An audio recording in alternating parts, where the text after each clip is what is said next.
Bienvenido y bienvenida al episodio número 136 de Peor Caso. En este episodio, Joseph Lister parte 2. Ahora sí, es sobre Lister. Hablándote desde los lugares más carbolíticos de Texas, soy Armando Loyola, tu anfitrión del único podcast que entretiene, educa y perturba al mismo tiempo. Junto a mí esta semana está Christopher Kovacevic. Ese es el Listerín. Muy antiséptico. Sí. Tomamos la vía de Lipster, de Lister, desde donde la dejamos. En el episodio anterior. Todo sobre en el episodio Liston. anterior. Es todo sobre Liston, claro. La infancia de Lister y eso.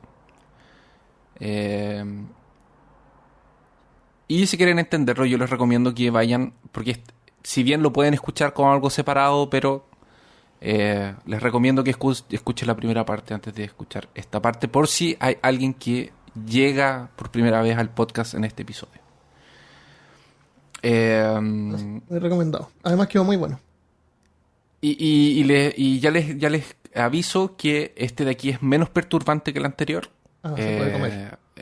La perturbación quedó en el anterior. Ya.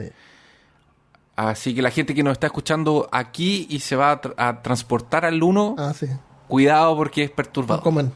No escuchen comiendo. No coman mientras escuchan el episodio. Exactamente. Escúchenlo una hora después de comer. Para más seguridad. Sí, por prevención, por seguridad. Bueno, ¿en dónde quedamos desde el episodio anterior hasta ahora? Para nosotros han pasado 2 semanas, pero para que tal vez quien nos escucha en el futuro nos está escuchando uno tras del otro. ¿Y para Lister? Pero han pasado varias semanas porque fue a estudiar, parece. Sí. Joseph está entendiendo el dilema de las infecciones y se dispone a estudiarlas. Sabe que el primer paso ya lo dieron, acabaron con el dolor. Ahora había que acabar con las muertes post-operación. El dolor se acabó con el gas. Sí, se acabó con el cloroformo y con ese éter. Con el éter. Que era que dormían al paciente para hacer la... Supongo que no fue lo mejor del mundo porque después, ahora no usamos eso tampoco. No, fuimos avanzando. Estamos hablando de 1800 claro. y alguna cosa. O sea, pero antes de eso no había nada. Mesmerismo. No había nada. Mesmerismo. Había el mesmerismo, Claro. que era muy mesmérico. Mientras estudiaba aún en la universidad, se encontró con un profesor muy especial, que lo mencioné en el episodio anterior, que era William Sharpey, que era su profesor de fisiología y que se transformaría en un aliado y que juntos usarían el superpoder de la microscopía. Durante este periodo de tiempo, Sharpey se encontraba alrededor de sus 50 años e inmediatamente Lister reconoció que Sharpey valoraba más la experimentación y la observación que la autoridad médica en este caso. O sea, ellos dos tenían este pensamiento de que no porque hay un profesor o alguien que dijo que es así, es de esa forma así. Tenemos que cuestionar y tenemos que experimentar y ver si realmente es así. Excelente. Fue durante también este periodo de tiempo, con la ayuda de este profesor, que juntos comenzaron a observar tejidos humanos. Todo tejido humano que él conseguía lo ponía entre 2 placas de vidrio y lo observaba sobre el microscopio. Así que a falta de un equipo fotográfico, él se dedicaba a esbozar todo lo que podía, todo lo que veía. Lister. Registros de piel Lister. Registro de piel humana, células de la lengua con cáncer. Incluso en alguno de estos esbozos, ya que no tenía una cámara fotográfica, podemos ver pacientes, como pacientes con brazos con úlceras, que probablemente eran de origen venérea. Como lo conté el episodio pasado, el microscopio va a hacer una gran diferencia en la vida de Lister, y me sorprende cómo era negligenciado el poder del microscopio en ese tiempo. Uno de los grandes descubrimientos que Lister va a hacer en este periodo con Sharpey es que analizó las iris de los ojos y se dio cuenta que habían que este reflejo de abrir y cerrar no era involuntario, sino que habían, o sea, era involuntario, pero habían unas estructuras que hacían que se abriese y se cerrara. Él lo descubrió. Lo vio en algunas muestras de cadáveres y después lo vio en muestras de animales. Yeah. Entonces ese es un gran como... De hecho le dieron un premio y todo por descubrir estos microfilamentos que hacen no que... había Nobel, premio Nobel en ese tiempo.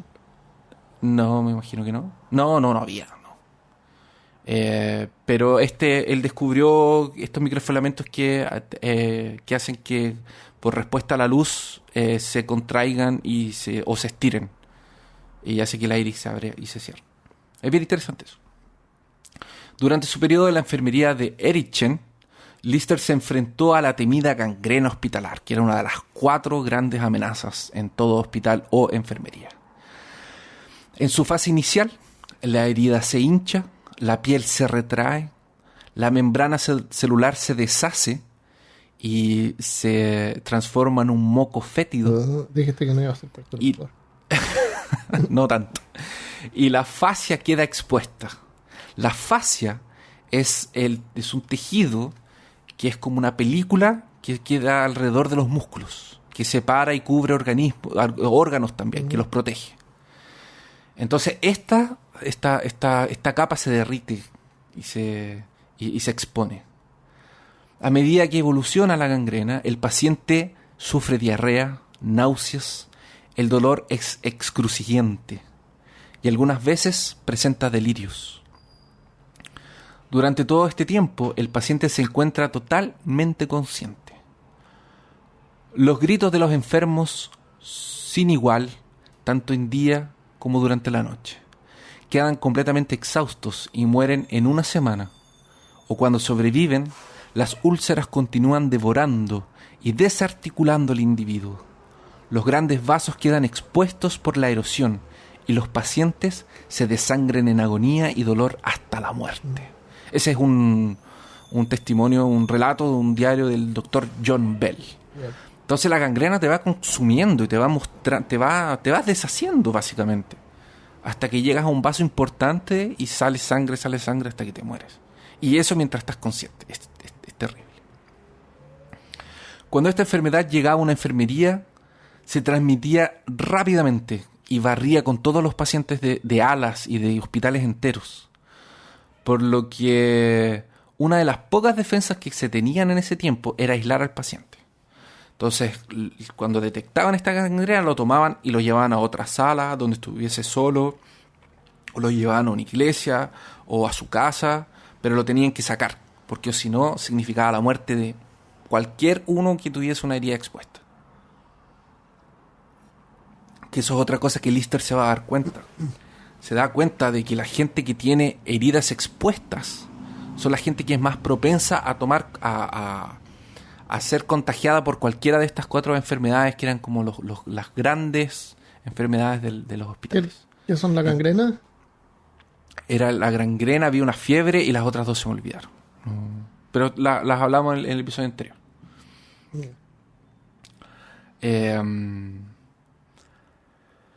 esta situación de un brote de gangrena se encontraba Lister durante su práctica en el hospital. Todavía estaba estudiando y se encontró con esto. Era rutina retirar el tejido marrón de las heridas en cuanto estaban anestesiados los pacientes, para tratar de parar el avance. Entonces veían que estaba gangrenando y cortaban, pero aparecía. Enseguida se aplicaba nitrato de mercurio, mercurio a la vena, para tratar de parar el avance. Esta solución es súper cáustica, pero también es muy, muy tóxica, lo que siempre dejaba que la lesión fuera saludable y que cicatrizaba normalmente, la mayoría de las veces. Solamente en un caso que Lister cuenta, una mujer no pudo, no sirvió este tratamiento con mercurio, así que Lister tuvo que amputar el brazo. Pero lo que hizo de diferente esta vez fue lo siguiente: tomó un jabón y lavó el brazo entero, el brazo entero de la mujer, y lavó también la herida con agua y con jabón. Como ping-pong. como ping-pong. Que se lava su carita. Con agua y con jabón. Exactamente. Y después de la operación cicatrizó perfectamente. Lo que Lister atribuyó a que había esterilizado el brazo con agua y con jabón. O sea, algo tan simple ya había ayudado en el éxito de esta operación. O sea, y yo en este punto como que paré y pensé así, son cosas que para nosotros son tan cotidianas. O sea, cuando eras chico te caías, te raspabas las rodillas y tu mamá te ponía yodo o te ponía alcohol. Claro. Para que no se infectara, para que no te saliera pus. Y a veces un rasmillón, una herida superficial, en ese tiempo te podía llevar a la muerte. Podías tomar una gangrena y chao, pierna. Y la gangrena no es algo que se contagie por el aire ni nada. Debe haber sido los instrumentos que usaban. De seguro. Seguramente.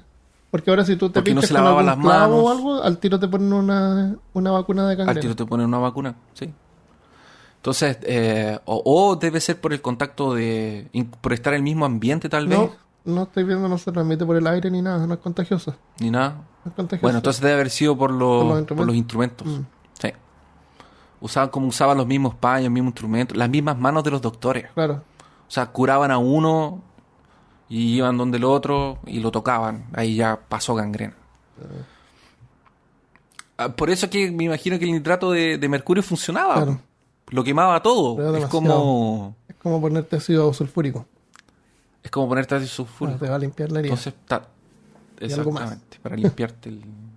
¡Ey! Cauterizaba. O sea, claro, tiene sentido porque si es cáustica, es como la soda cáustica. Yeah. La soda cáustica es la que se usa para limpiar el baño. Cuando se tapa el baño, tú tiras soda cáustica con agua caliente y tiras la cadena. Se supone que eso destapa, es como súper... Sí. Entonces, limpió la herida con jabón y agua y también el brazo antes de operar y fue un éxito. Entonces, si la enfermedad se transmite... Limpiarla y todo. Yeah. Sí, limpiar el brazo y la herida con jabón y agua fue antes de operar. Porque este caso era el que de la mujer que por algún motivo el nitrato de mercurio no había funcionado. Yeah. Sino que le sacó la gangrena, aplicó nitrato de mercurio y la gangrena volvió. Entonces había que amputar. Entonces para que no se volviera a contagiar y no se infeccionase, Lister fue, limpió con agua y con jabón y le cortó la pierna. Cerró el muñón y estaba todo bien. No se infectó. Entonces su raciocinio fue así. Si la enfermedad se transmite por el aire, ¿por qué las heridas que fueron limpiadas con la solución cáustica sanaban mejor? Tenía que haber algo en la herida. Tenía que estar en la herida. Así como los tejidos... así que hizo una muestra de los tejidos más purulentos que encontró, de todas las lesiones que había raspado, que tenían pus y estas cosas, y usando el poder de la microscopía, los preparó en láminas de vidrio para examinarlas. Y así describe lo que él examinó, lo que él encontró. Examiné por el microscopio la más purulenta de una de las lesiones que hice un esbozo de algunos cuerpos de tamaño bastante uniforme, que imaginé que podían ser las materias movi o materias mórbidas. La idea de que aquello debía ser de naturaleza ese es un buen parásita. nombre para un podcast. Materias mórbidas. Sí, materias mórbidas. Número 2. Materias mórbidas. Sí, no nos roban el nombre sin avisar. Sí, voy a registrar el .com al tiro. La idea de aquello debía ser de naturaleza parásita. En esta etapa inicial ya estaba presente en mi pensamiento. Esto es algo que él escribe después, cuando está más viejo. Y no es un relato lovecraftiano, a pesar de que parece de las materias mórbidas y purulentas. Detalle que esto es durante sus estudios, o sea, todavía no es formado. Estas cosas él las está procesando, aprendiendo, investigando mientras estudia y no es un médico tal. Siempre con el apoyo financiero de su familia, especialmente de su padre, Y finalmente, después de algunos otros experimentos y descubrimientos, terminaría sus estudios en Inglaterra. Su profesor Sharpey, viendo que su alumno perdía un poco el foco de las cosas, de los lápices. le sugirió... El señor de los lápices. No, este es Sharpey. Parece que... Ya, vamos a empezar de nuevo. En busca de los lápices. Para darnos cuenta que se escribía distinto. Le sugirió pasar un año paseando por Europa, visitando otras universidades, escuchando otros palestrantes y cosas por el estilo, como él lo había hecho en su juventud también. Pero antes, él tendría que pasar por Escocia y quedarse un mes con su gran amigo James Smythe. Se escribe S-Y-M-E. Smythe. Sime. No sé cómo se pronuncia. Saimi. James Saimi. Este periodo de un mes que Sharpey le recomendaba a Lister pasar se va a extender por años. Y además de los avances de la medicina. Espérate, ¿qué es lo que se va a extender por años? El periodo de un mes que va a pasar por Escocia. Se va a quedar por años. Uh-huh. Y además de los avances en la medicina, en su carrera y ganar un tutor excepcional, Lister conseguiría además una esposa. Se casaría con la hija de Smythe, Agnes. Esto lo cuento ya, lo adelanto porque pasa en su vida en otro momento, porque no pude entrar en mucho detalle en su vida amorosa, a pesar de que es muy importante, y tampoco pude entrar como en los relacionamientos aparte. ¿Cómo va a andar comentando esas cosas personales? Hay toda una historia cuando él la conquistó, que su tutor no quería, su papá le aconsejó, al final igual se pudieron casar. Hay toda una historia. Porque Smythe tenía una fama de ser, o sea, no era solo la fama, sino que él tenía un carácter muy como agresivo. Él era como, hablaba alto, gritaba, peleaba, era rencoroso. Así que en el año de 1853, Lister tomaría el tren hacia la capital de Escocia para lo que en su mente era un breve periodo de tiempo. Fue con el papá de Agnes, ¿se llama? Sí, fue a pasar... Estoy Lister para casarme con su hija.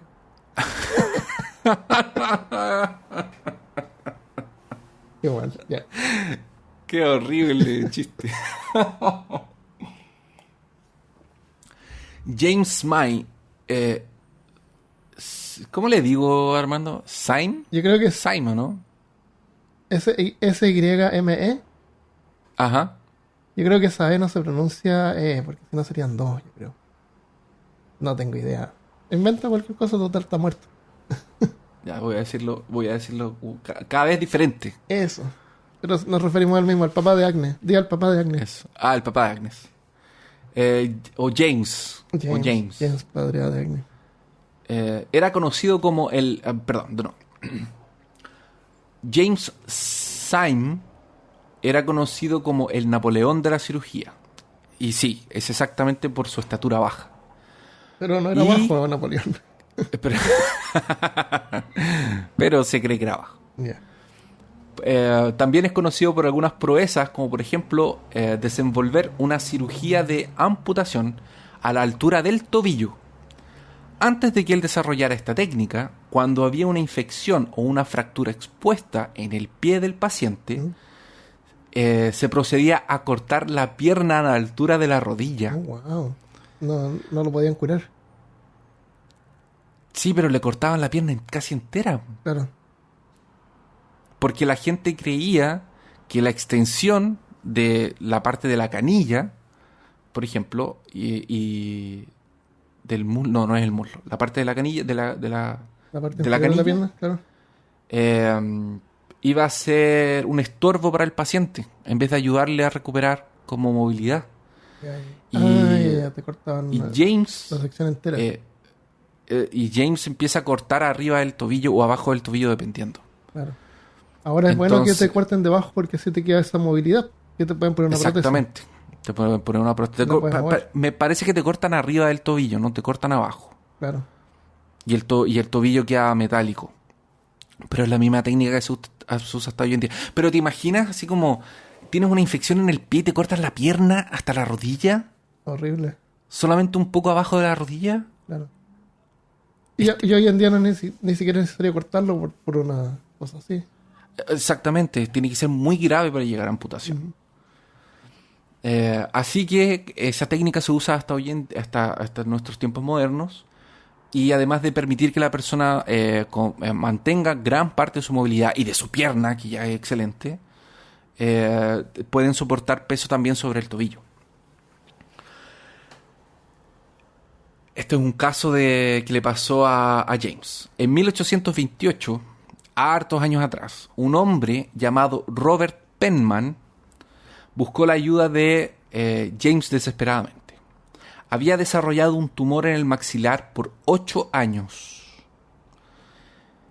Y todos los cirujanos se negaban a operarlo. Cuando comenzó, el tumor era del tamaño de un huevo de gallina. Y un cirujano ya había removido los dientes que se habían quedado en el tumor. Entonces el tumor empezó a crecer, se empezó a llevar los dientes juntos y ya le habían removido los dientes que estaban adentro del tumor. Con el tiempo, Penman fue a buscar a Lister. ¿Te acuerdas de Lister? Sí, Lister es el que fue a buscar al sujeto al baño y lo golpeó para llevárselo al... Ya. Lister en ese tiempo tenía fama porque había removido un tumor escrotal de 20 kilos. Wow. 20 kilos de tumor. Qué horrible. Pero al ver el tamaño y la posición del tumor de Penman, Lister se recusó a operar. No quiso. No quiso operarlo. Lister no quiso. Esto significaba básicamente una sentencia de muerte. Porque si Lister, que era el cirujano más respetado de ese tiempo, ¿quién podría operarlo si él no quería? Penman estaba muerto. Fue entonces que Penman se encontró con James, que a sus 29 años, en ese entonces, observó que el tumor tenía casi ya 2 kilos. Tenía 2 kilos de tumor en el maxilar, en la cara, lo que le hacía casi imposible respirar e incluso comer. Penman fue colocado de forma recta con sus brazos y piernas atadas. Recordemos que estamos en 1828. Eso quiere decir que no existe cloroformo ni éter para hacerlo dormir. Esto es antes. Ni para anestesiar, esto es antes. Yeah. Generalmente el abordaje de los tumores en ese tiempo en maxilares era cortar el centro e ir limpiando hacia los extremos. Solo que James tenía otra idea: cortar desde la parte externa, retirando la parte del tejido sano para erradicar totalmente el tumor. Fueron 24 minutos de cirugía. 24 minutos en que el bisturí de James cortaba la cara de Penman, sacando pedazos de tumor y maxilar, y los arrojaba a un balde. 24 minutos de alguien cortándote la cara con un bisturí y tú sin poder hacer nada y sintiendo el dolor. Sintiendo el dolor, qué horrible. Claro. Porque las operaciones duran más que eso ahora, pero estás durmiendo. Claro. Y no sangras tanto, no te mueves, etcétera. No sientes el dolor, no hay gente mirándote. No estás despierto. Y la cabeza es difícil no poder dejarla sin moverse. Exactamente. Es súper difícil. En fin. Bueno, tiempo después, James encontró a Penman. Se lo encontró en la calle y vio que su cicatriz era mínima y su cara estaba cubierta por una barba frondosa que le ayudaba a esconder el procedimiento totalmente traumático por el que había pasado. Y esta era una de las grandes victorias de James en ese tiempo.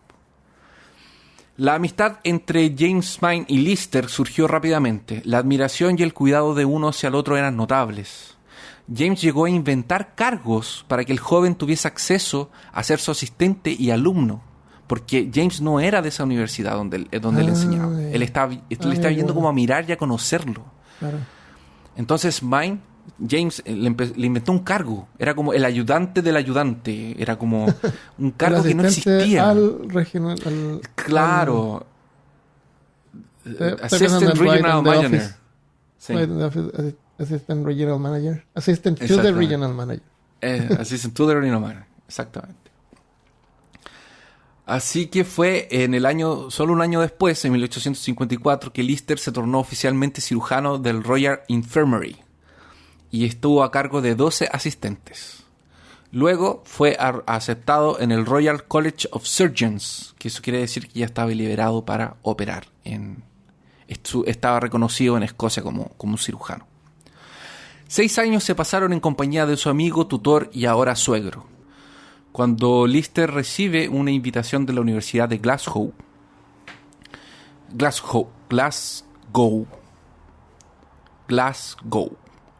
a la Universidad de Glasgow. Esta ciudad se expandía en industria, especialmente en construcción naval y en ingeniería. Así que mientras más industrias tenemos en una ciudad, más accidentes laborales también pasan. Como el caso de William Duff, que tenía 35 años y sufrió quemaduras en el rostro y en el torso por encender una vela en un pozo de inspección de una refinería, que probablemente estaba saliendo, explotó, había mucho gas. O el caso de Joseph Neely, que tenía 18 años. Trabajaba en una fábrica de munición y creyó que poner una lata que creyó que contenía té a fuego era una excelente idea, cuando la verdad descubrió por otros motivos que era una lata con 1 kilogramo de pólvora. ¿Por qué iba a calentar la lata?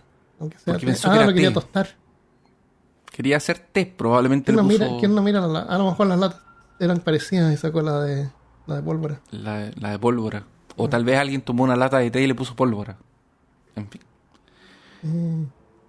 Lister tenía... Sí, la lata explotó con el calor, pero no sé por qué habría calentado la lata. En fin, la calentó y explotó. A lo mejor fue un prank, le hicieron una broma. Le hicieron una broma. Es que yo estaba pensando, en una de esas le puso agua a la lata, pero para hacer té. Pero el agua debería haber evitado que explotara la pólvora, ¿o no? No tengo idea. El té no hay que calentarlo, no sé. En fin. Bien raro.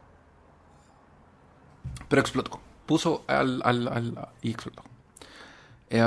Lister tenía algunas características que lo dejaban, que lo hacían resaltar un poco. Por ejemplo, él era muy amable con sus pacientes, cosa que no era común en ese tiempo entre médicos y cirujanos. Y esto venía mucho por la crianza que le dieron sus padres, que eran quakers, que eran estos religiosos. A diferencia de muchos colegas que despreciaban a los más pobres o a los que no sabían leer, que era común en ese tiempo, los despreciaban y no les importaba. De alguna forma no se conmovían con el dolor de personas que para ellos no eran dignas, porque eran medio que subhumanos, una cosa así. Wow. Él no los despreciaba, él los llamaba de señora, de señor. Quería disminuirle la ansiedad lo más posible.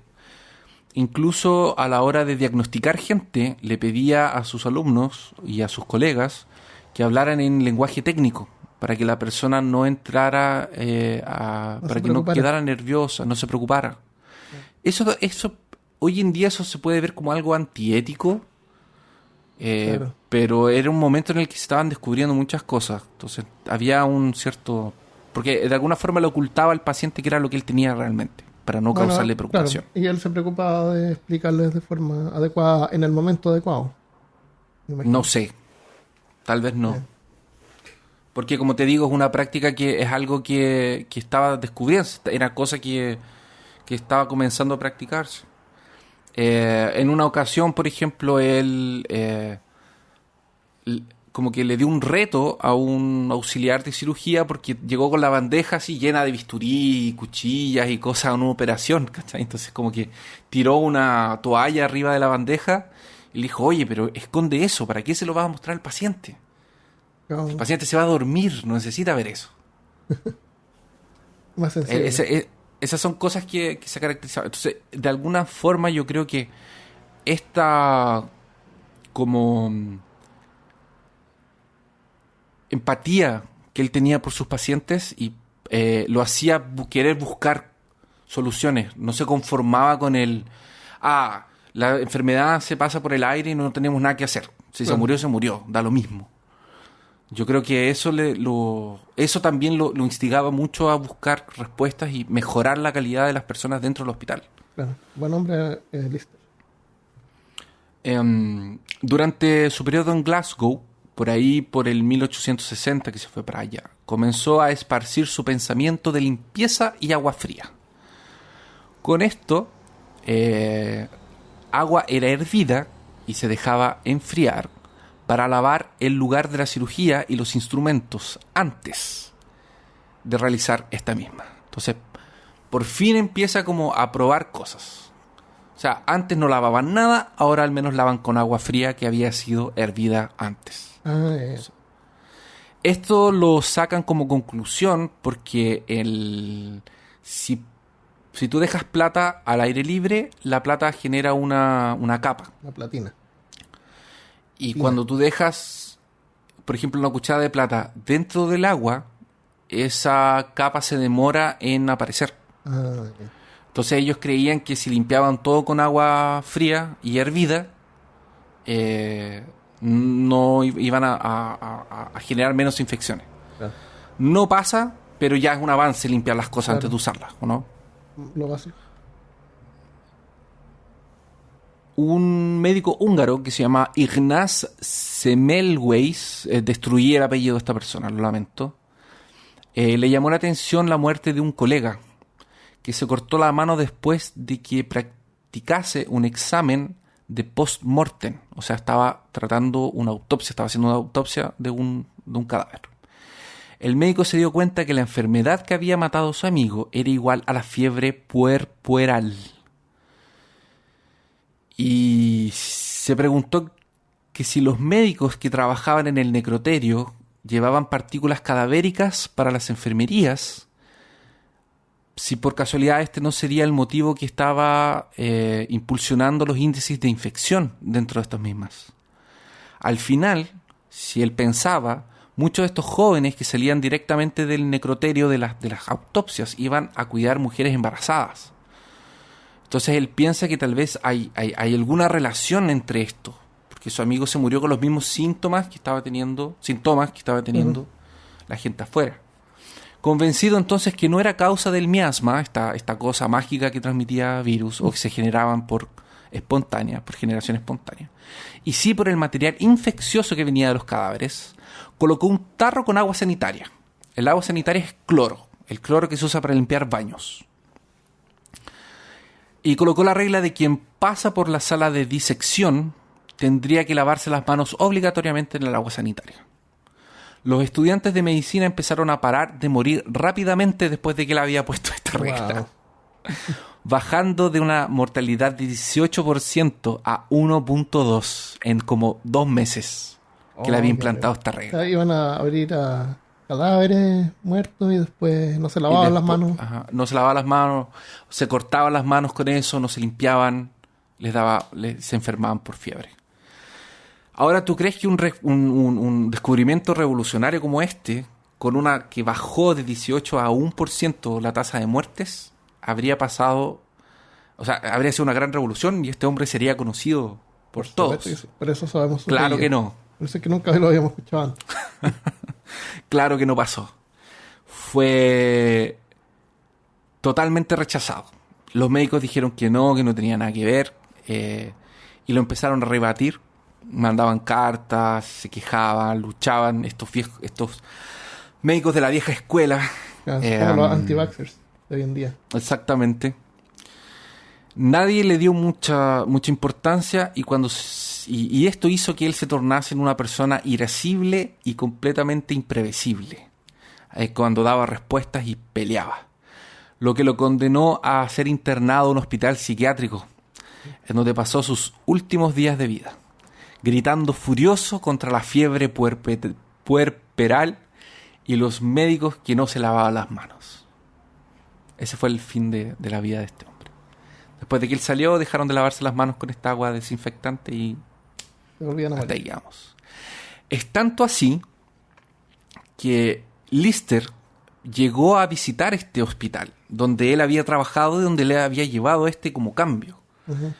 Y Lister escribió en una de sus cartas, en uno de sus diarios, que ni siquiera mencionaron el nombre de Ignaz. Ni siquiera estaba en los registros, no tenía nada. Fue como que no... Nunca ni siquiera lo mencionaron. Pero súper importante, era como... El gallo tuvo una idea súper, como un entendimiento revolucionarísimo. Y no, terminó en un manicomio. Porque se lavaron. Por loco, por lavarse las manos. Exacto, que eres un loco, ¿cómo se te ocurre lavarte las manos? Lister continuaba teniendo muchos problemas de mortalidad, y esto lo atormentaba diariamente. Luchaba todos los días contra la muerte. Pacientes que no tenían heridas se curaban, pero si cualquier cosa terminaba siendo expuesto, este paciente moría. Fue así que un día un profesor de química, que era colega de él, le indicó los más nuevos estudios de un microbiólogo francés. Eran estudios sobre putrefacción y fermentación. Y este microbiólogo francés era nada más y nada menos que Louis Pasteur. Louis Pasteur. Fue durante uno de varios surtos de cólera que se pensó que esta enfermedad era transmitida por los desagües contaminados que contenían un organismo vivo de una especie distinta que era absorbido al acto de deglución, que se multiplicaba por los intestinos y causaba su autopropagación. Fue William Bath que pensaba esto. Así, ordenó que todos los desechos de su hospital de hombres enfermos tenían que ser recogidos y eliminados adecuadamente e inmediatamente en recipientes que contuvieran una solución de cloreto de zinc. Porque esto sí se desplazaba porque para que no se mezclara, porque los desechos van al río o al mar, esa agua alimenta las plantas y la gente ingiere eso y la bacteria va y te da cólera, y así eternamente. Tomas agua de un pozo, te da cólera antiguamente. Otro cirujano fue capaz de rastrear las concentraciones de casos de ciertas bombas de agua cuando las empezó a marcar en un mapa. Entonces, ¿qué hizo este gallo? Vio los focos de cólera y los marcó en un mapa. Y se dio cuenta que habían focos más grandes de pacientes con cólera más cerca de una bomba de agua que de otras. Y fue tanto así que una mujer de como 60 años que le dio cólera, pero que vivía a, no sé, 2-3 kilómetros de distancia de este pozo de agua, el cirujano supo por el hijo de esta señora que ella iba hasta el otro pozo de agua para tomar agua porque le gustaba el agua de allá. Bueno, entonces estaba completamente... Todos los casos estaban relacionados de una u otra forma a este pozo de agua. Yeah. Pasteur, por otro lado, con la ayuda de Vigo, que era un comerciante de vinos y jugo de betarraga, que lo buscaba para resolver su problema de vino ácido y jugo fétido. Ahora tú te preguntas, ¿por qué busca a un químico si eso de ahí es proceso biológico? Porque en ese tiempo se entendía que la fermentación y el jugo eran cosas químicas, no eran cosas biológicas. Así que Pasteur aprovechó esta oportunidad que tuvo para investigar, junto con el poder de la microscopía, armó como un mini laboratorio con las tarros de fermentación de este hombre. Y empezó a investigar, empezó a ver cuáles tenían mal olor, cuáles vinos estaban buenos, qué pasaba en medio. Empezó a observar todo esto en microscopio y llegó a la conclusión de que había microorganismos presentes en estos procesos. Existían cosas que no eran visibles a los humanos. Había un mundo microscópico que nosotros no podíamos ver. Y Louis Pasteur, que tenía una carrera súper respetada y la gente lo admiraba y los profesores compartían opiniones con él, cuando tomó esta teoría súper revolucionaria en ese tiempo, comenzó a ser rechazado, se transformó en un rebelde y la gente empezó a contestarle y a hacer lo que hacen con esta gente que descubre cosas demasiado innovadoras. No terminó en un psiquiátrico. Más adelante les voy a contar cómo fue la vida, el final de la vida de él, pero Louis Pasteur merece un episodio para él solo. Fue gracias a esto que Lister pensó que no había cómo evitar que el paciente tuviese contacto con los gérmenes, pero sí había que encontrar una forma de destruirlos. Lister comenzó a experimentar con algunas sustancias antisépticas que ya eran conocidas en ese tiempo, pero que no había un acuerdo general de cómo usarlas, ni cuándo, ni si era siempre o no siempre, ni dónde.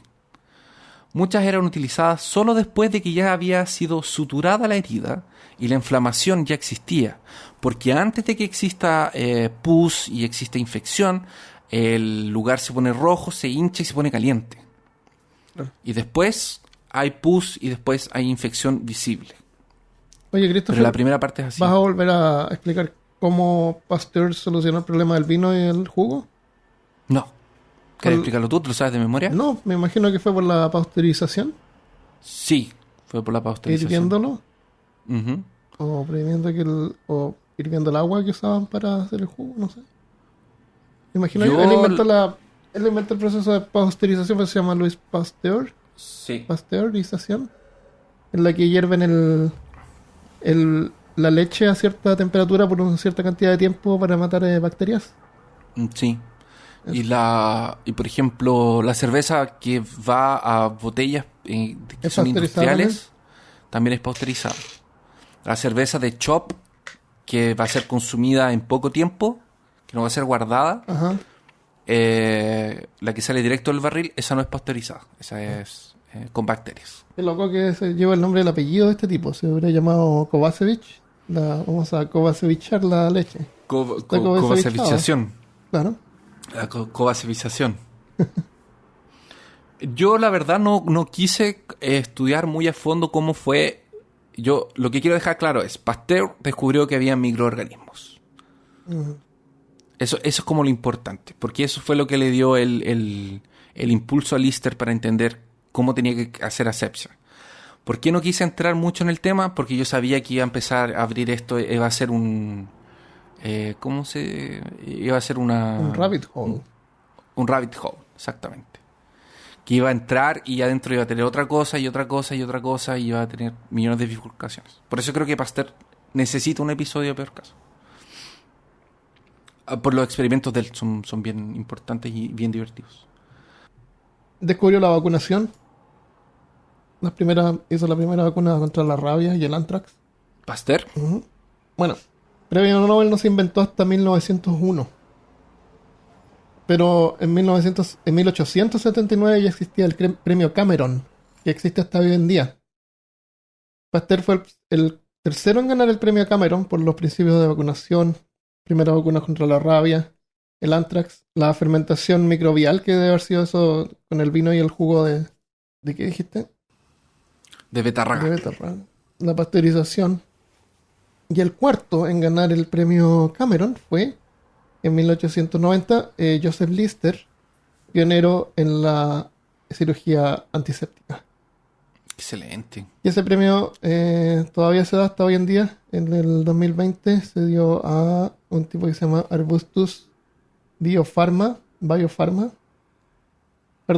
Michael Sofía, que trabaja en Arbustus Biopharma por una cura contra la hepatitis C.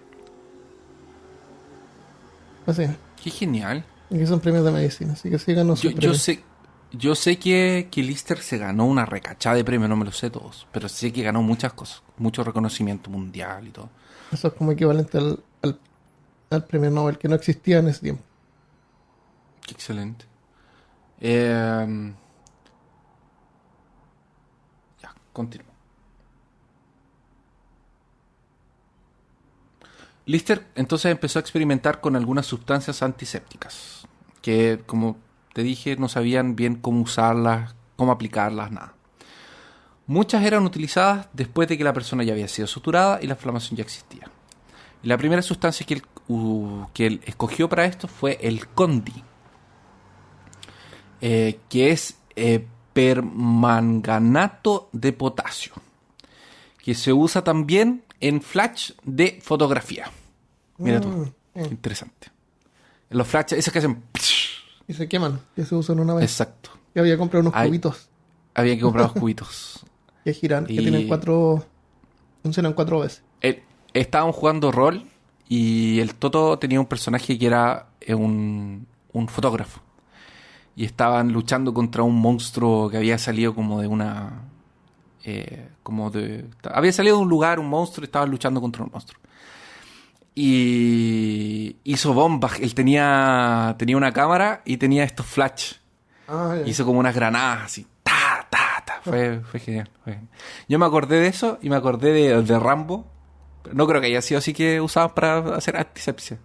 ¿Te acuerdas que a Rambo, en Rambo 2 parece, se pone pólvora? Eso y lo se prende. Sí.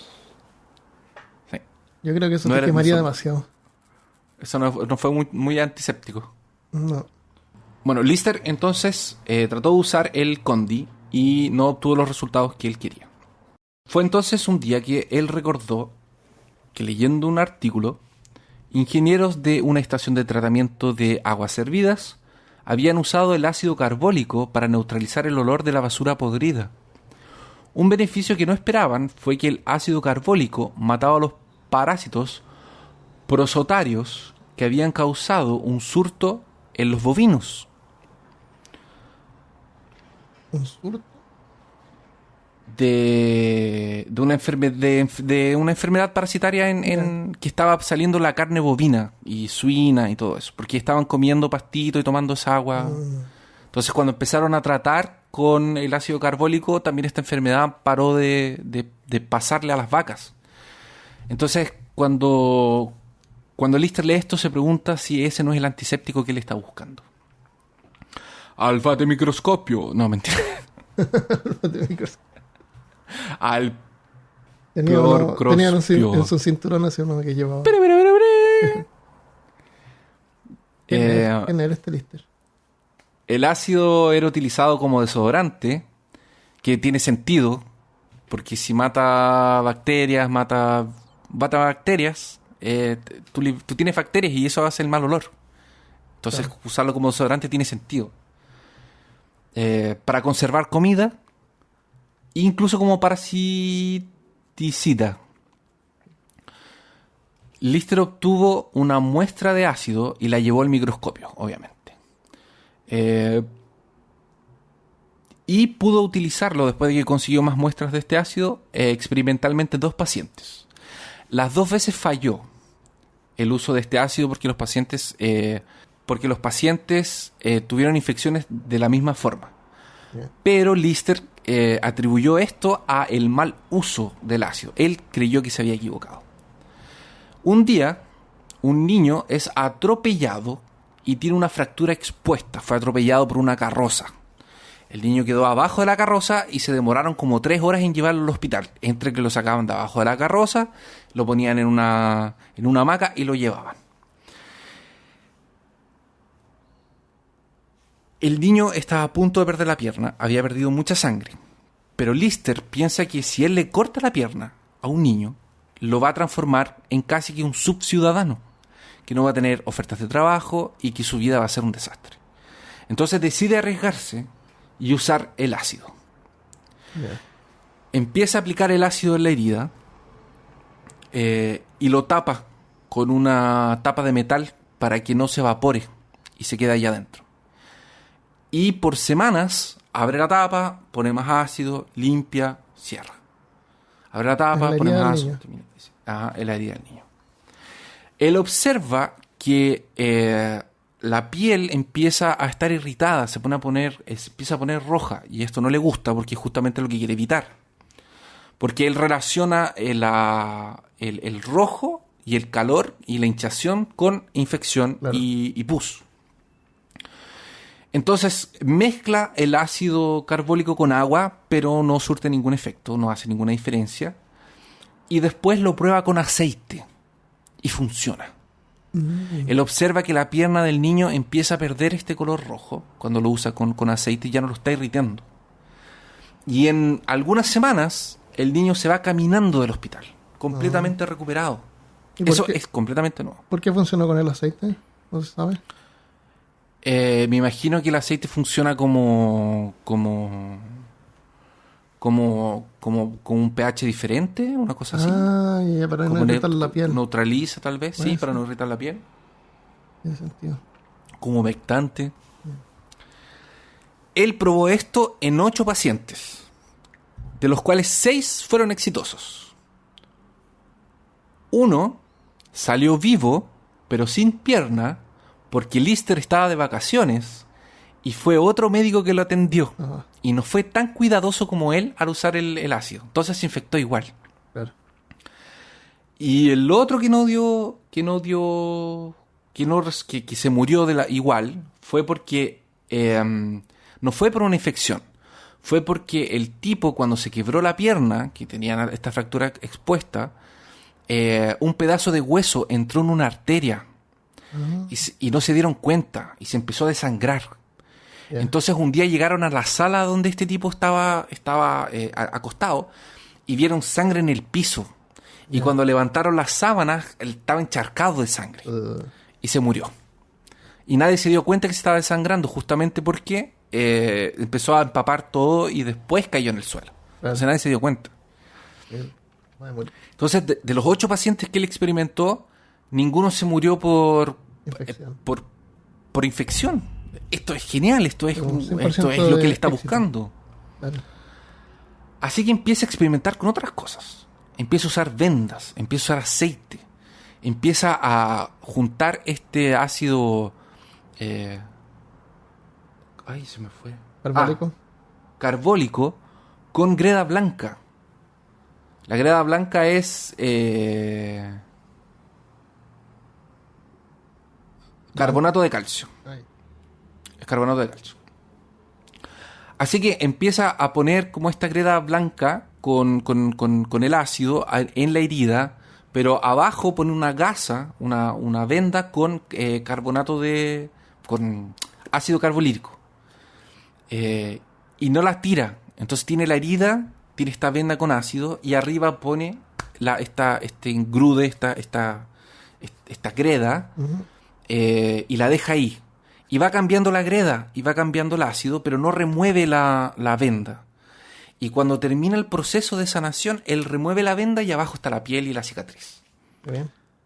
Entonces está consiguiendo por lo menos parar infecciones y que heridas expuestas, que era justamente su problema, paren de ser un problema. Ya no se está muriendo gente por eso. Pero continuamos. Así que después de algunos fracasos y algunas otras veces que él trató, Lister comenzó a publicar sus resultados de a poco.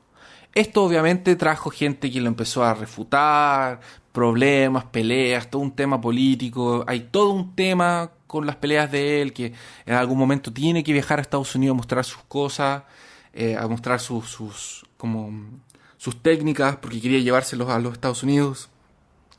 Hay mucha gente en Londres que todavía no le cree, hay mucha gente de la vieja escuela que todavía no lo toma en cuenta. Entonces empieza un juego político de que no le quieren dar trabajo en un lugar, después le dan trabajo en una universidad, pero no lo quieren aceptar en el hospital, de ahí quiere llevar a los alumnos al hospital y no lo dejan llevar a los alumnos al hospital, y hay todo un drama así por atrás, pero eso no tiene que ver con sus descubrimientos científicos en sí.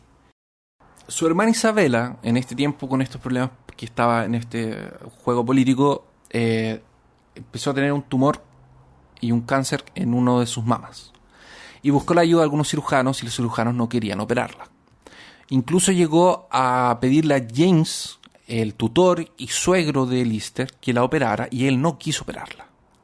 Así que el único que quedaba para efectuar la mastectomía era Lister, era el propio Lister. Uh-huh.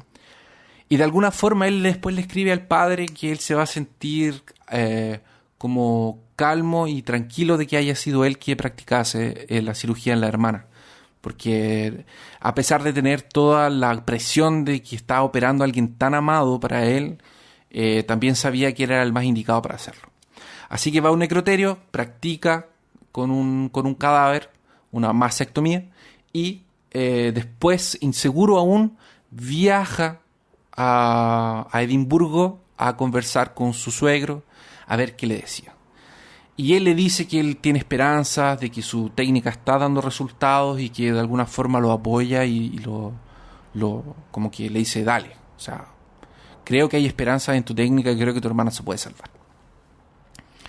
Entonces, después de una cena, deciden operar a Isabela en casa y que su recuperación sea en casa también.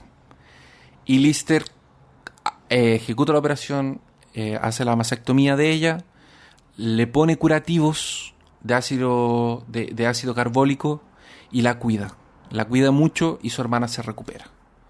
Lamentablemente, esto solo extiende su vida por 3 años, ya que el cáncer ahora se le desarrolla en el hígado y no había nada que nadie pudiese hacer. Y ella muere. Oh. Triste, pero más una vez Lister prueba la eficacia de su tratamiento. La mastectomía era una cosa que los cirujanos no hacían, ni siquiera en último recurso, porque era un proceso en el que de seguro la paciente iba a morir. Lister siempre fue un defensor asiduo de la higiene en todo el material, pero tenían otro problema, que eran los ligamentos. Los ligamentos eran dejados para afuera.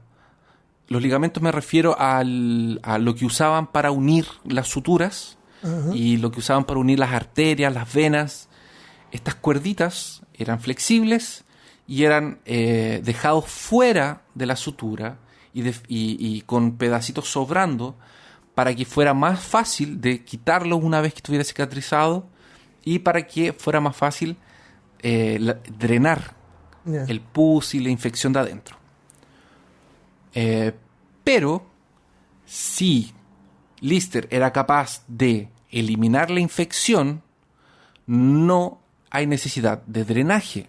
Entonces no hay necesidad de dejar las puntas de estos ligamentos para afuera, ni el nudo para afuera. Entonces Lister necesita un material nuevo, que tiene que ser igual de elástico, igual de resistente, pero que con el tiempo se inactivara o el cuerpo lo absorbiera. Así que su primera tentativa es la seda con ácido.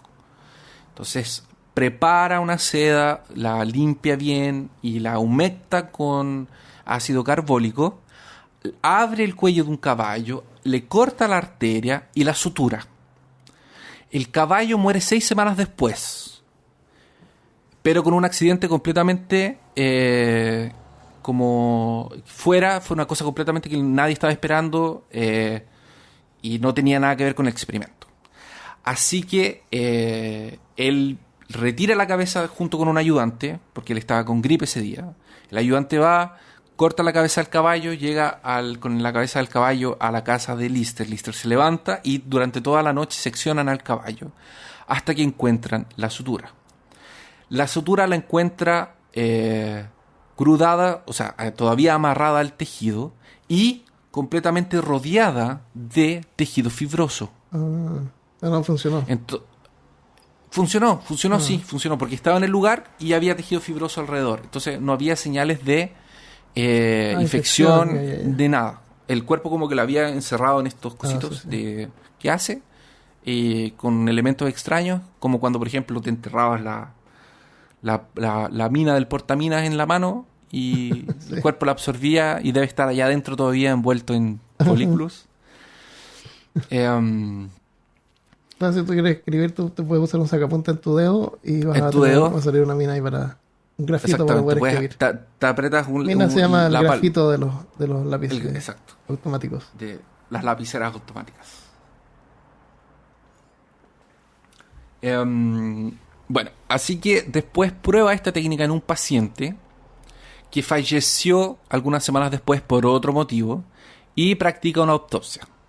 Ahí el paciente se demoró un par de meses en morir por una otra razón. Cuando practica la autopsia y abre el cadáver, se da cuenta de que sí, está ahí, está con tejido fibroso envolviéndolo, pero muy cerca de él existe un absceso. Un absceso pequeño que probablemente iba a crecer. Entonces no quiere usar este material más y busca otro. Hasta que encuentra el categute.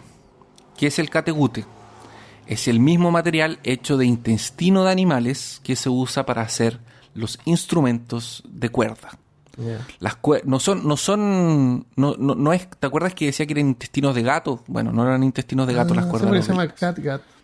Ajá, catgut, exactamente. No es intestino de gato, entonces.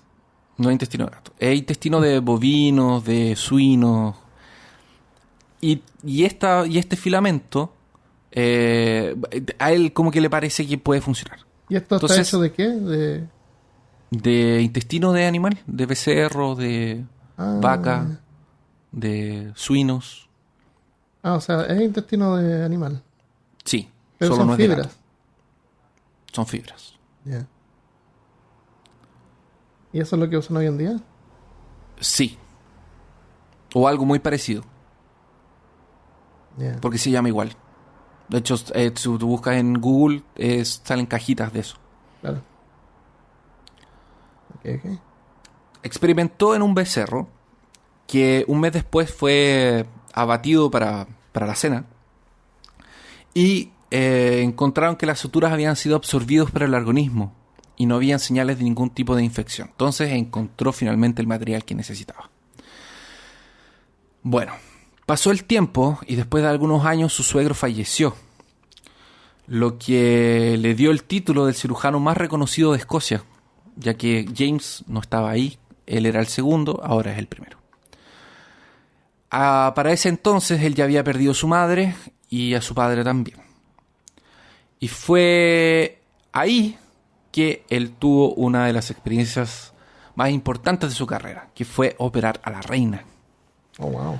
La reina tenía de qué país, de Escocia. Yeah. La reina tenía un absceso en su axila que llegaba a un diámetro de 15 centímetros.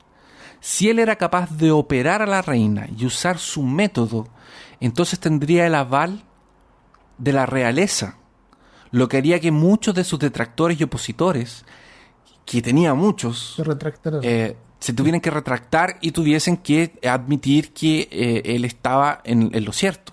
Claro.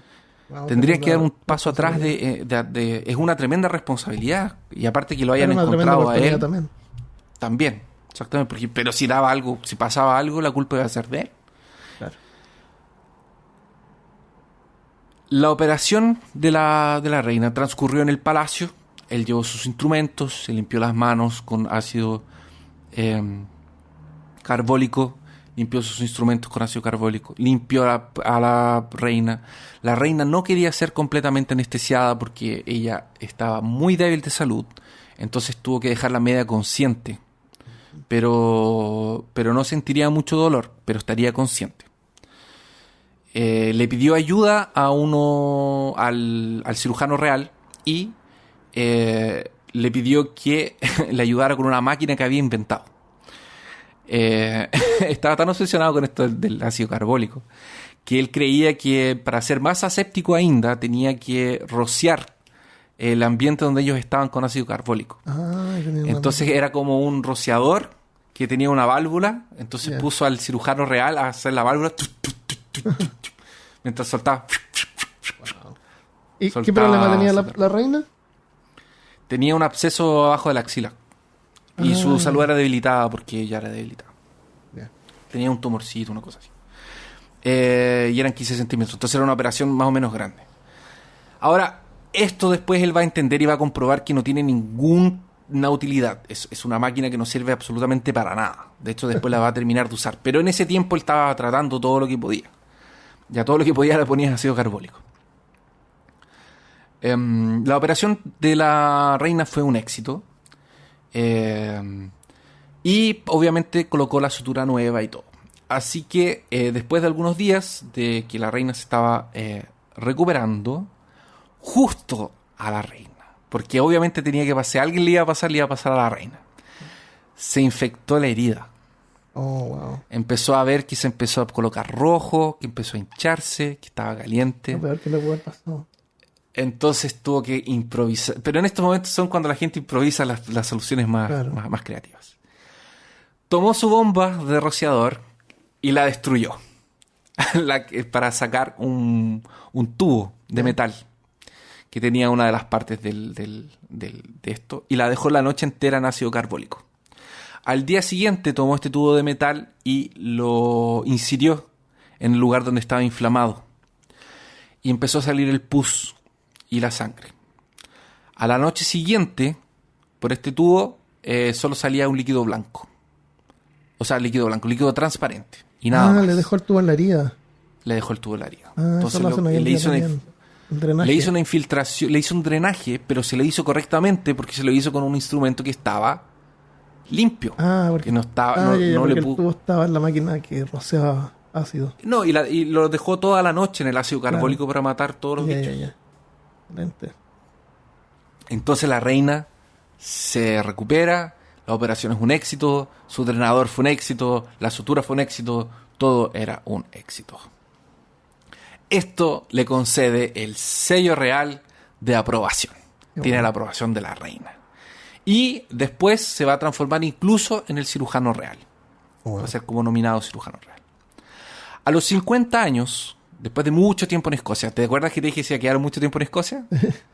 Toda la vida. Lister vuelve solo con 50 años a Londres. Esto es por ahí por el 77. Y Lister fue a Escocia en el 53. Yeah. Fueron como 24 años que siguió en Escocia. Poco antes de irse de vuelta a Londres, fue a pasearse por el Royal Infirmary, que fue donde había pasado la mayoría de sus 24 años. Era un lugar al que él había dedicado mucho tiempo de su vida. Al recorrer los corredores por la última vez, observó cómo había transformado todo. Estaba seguro que sus discípulos serían los encargados de cargar con el legado de su técnica antiséptica. Ya se habían ido el tiempo de las enfermerías llenas de gente en condiciones miserables. Ya había sido el tiempo de los delantales ensangrentados, de las mesas de operación sucias, de secreciones corporales por todo el lugar. El tiempo de los instrumentos no lavados ya se había acabado. Todos aquellos días que habían pasado en el anfiteatro cirúrgico, exhalando la buena y vieja fedentina hospitalar, ahora el Royal Infirmary era clara, limpia y bien aireada. No era más una casa de muerte, era una casa de cura. A todo esto pasa un tiempo en el que trata de convencer que este es el viaje que hace a Norteamérica para usar sus técnicas. Fue súper amigo de Pasteur. De hecho, ganaron un montón de premios juntos, se escribían constantemente. La última vez que ellos se vieron fue para el cumpleaños de 70 años de Pasteur. Él había tenido 2 derrames y iba a tener 3 en su vida. Ya había estado...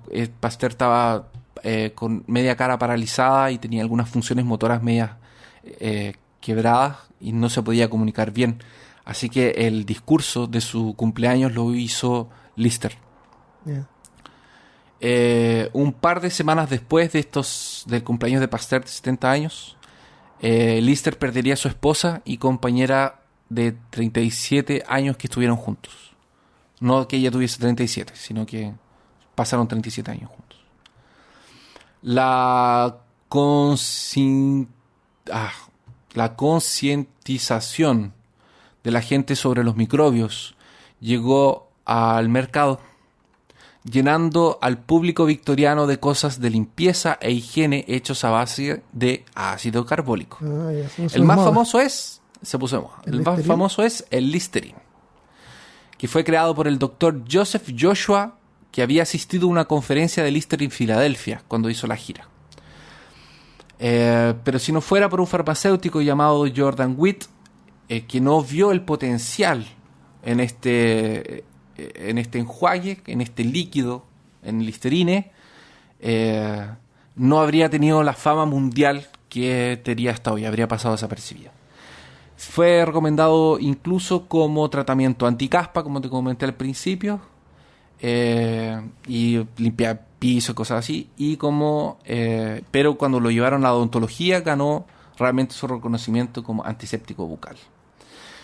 ¿Y funciona realmente o es un invento? Sí, funciona, sí mata. Sí, el Listerine mata bacterias. Lo que pasa es que lo más efectivo es un complemento. Yeah. Pero lo más efectivo es lavarse los dientes. No hay nada más efectivo que la caries no limpieza son una mecánica. bacteria. Sí son. ¿Las caries son bacterias? Sí. Son ácidos.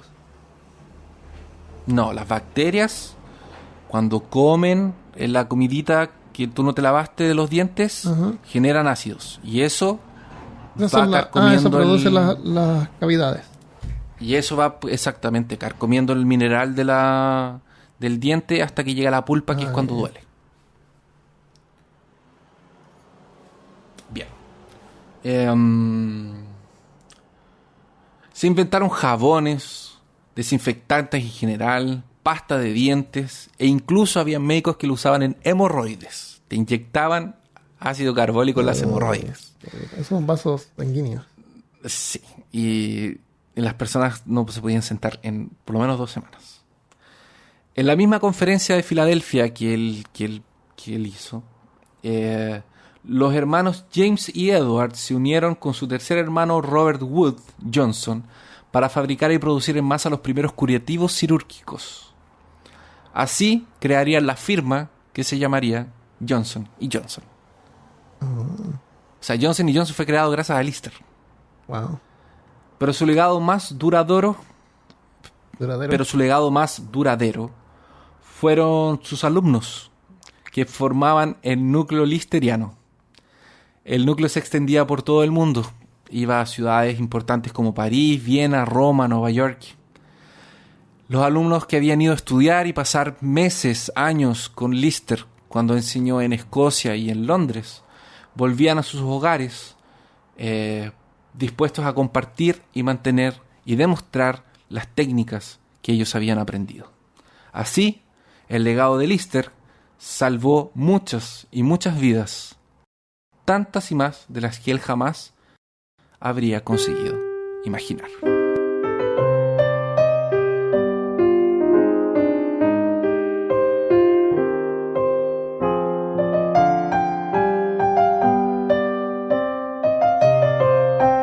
Antes de irnos, déjame leer unos saludos. Pero por supuesto. Bueno, a la gente, a todos les gustó el episodio anterior, que es muy bueno, y espero que les guste este también. Estaba purulento. Claro. Todos estaban bien contentos porque no habíamos tirado un episodio en harto tiempo. Y fue como un regreso. Sí, es verdad. Y Roger Fernández dejó un mensaje que dice: solo puedo llorar. El episodio 135 fue un deleite a mis oídos. Realmente superó mis expectativas. Y él tiene una lista con tics, así grises o sea, como un tic o no. ¿Entiendes? Ya. O tic o Sí. X. Entonces tiene Un marcado check. más de una hora, check. Ah, Mucha ciencia, check. Mucha sangre, check. El trabajo de audio, check. La broma del Ronson, check. Yo lo escuché en el auto. Y escuchándolo en el auto, el audio es como diferente por el sistema de sonido. Y parece que tú dijiste Robinson, pero yo te escuché Ronson. sí. Lo dijiste como rápido, como Robinson. Sí. 2 veces. Y yo escuché Ronson. Sí. Y después no sé por qué te quedaste tú con Ronson. Porque tú me contagiaste. Bueno. Porque tú dijiste Ronson. Entonces, ¿quién soy yo para decir que no era Ronson? A lo mejor tú me escuchaste Robinson. Puede ser. Y por eso no conocías los encendedores Robinson. No sé qué pasó ahí. La entretiene check, educa check y perturba al mismo tiempo check. Y hay una cosa con una X que no alcanzó. ¿Qué fue? Nombrar conexión con HP Lovecraft. Ah, verdad. Fallamos ahí. Pero no lo dijimos en que parecía no dijimos que parecía un juego de la llamada de Cthulhu, la descripción de las cosas. Creo que sí, en una parte dijiste eso. Ahí estamos. Sí, Ahí está. Check, entonces. Check entonces. Episodio completo de peor. Yo lo estoy escuchando por segunda vez, demasiado bueno. Los empecé a escuchar al principio de la pandemia, por casualidad en Spotify, y he escuchado todos y cada uno de sus episodios por lo menos 2 o 3 veces. A través de ustedes conocí los podcasts HP Lovecraft, Un gusto por la ciencia, los episodios de de qué están hechas las cosas, a los colores, episodios que le gustan. Mecánica cuántica, el efecto Mandela. Esa fue una serie buena de episodios. Que Sí, parte fue con el muy efecto buena. Mandela. Sí, hay harta gente que le gustan harta esa Sí, yo ese como- eso estaba súper nervioso y dije, esta cuestión es demasiado tenso, ¿no? Pero a mí me encantaron hacerlo. Simplemente es increíble. Y es un pensamiento un poco más escéptico. Eso, bueno, falta eso. Por los momentos disfruto los evangelios del podcast como buen villano. Ya traigo las almas errantes de los perdidos en la oscuridad hacia la luz de la verdad. Pero mi futuro, yo me comento en sueños que más adelante podré apoyarlos como Patreon. No queda más que decir que muchas gracias por su gran trabajo. Sigan así. Qué buen mensaje. Muchas gracias. Muchas gracias. Roger. Angélica Ponce dice: hola chicos, los escucho desde los lugares más alejados de Alabama. Ya hace 2 años más o menos, son geniales, aprendo muchísimo y luego ando compartiendo con mis amigos los temas. Claro, piensan que estoy loca. Lo más perturbador es tener que esperar el próximo episodio, a veces es larga la espera. Ojalá pueda conocer a Armando en persona cuando decida mudarse a Alabama. Me encantaría que hablaran sobre la vida de Alan Kardec. Kardec es con K de kilo. Sería muy interesante la explicación científica de las secciones espiritistas. Los amo, chicos. Gracias por acompañarme en mi trabajo. Bueno, ahí nos dejo una tarea. Y a lo mejor sí, nos podemos encontrar en Alabama. Yo voy a estar en el norte. Alabama es bien grande. Excelente. Creo que son unos 5 horas en llegar del norte a sur. No sé. Pero sí. Súper grande entonces. Es súper. Sí, el móvil está como al sur, que es como la playa, pero no puede ir a la playa. Hay que ir con un par de días, quedarse en algún hotel. Caramba. Bueno, yo voy a estar al norte, cerca de Tennessee. Que al norte, así que. Tal vez nos veamos. Qué bueno saber que hay personas que escuchan el podcast en Alabama. Y por último, Fabio Barreto dejó un mensaje. Dice: los escucho siempre que ando en bici y me río solo. Y todo lo que hacen todos. Todavía nunca choqué ni nada, pero espero no tener nunca un accidente mientras peor caseo. Todavía no causa un desastre en la carretera. Peor caseando en bicicleta. Claro. Esta gente que trabaja y anda de bicicleta escuchando peor caso. Está bien, bueno, para eso son los podcasts, para escuchar mientras haces cosas. Así que muchas gracias a todos, a todas, y nos vemos la próxima vez. En el Afterpod vamos a comentar Mortal Kombat y cosas así. Esta semana que apareció, salió ayer. Excelente. Nos vemos, adiós. Adiós.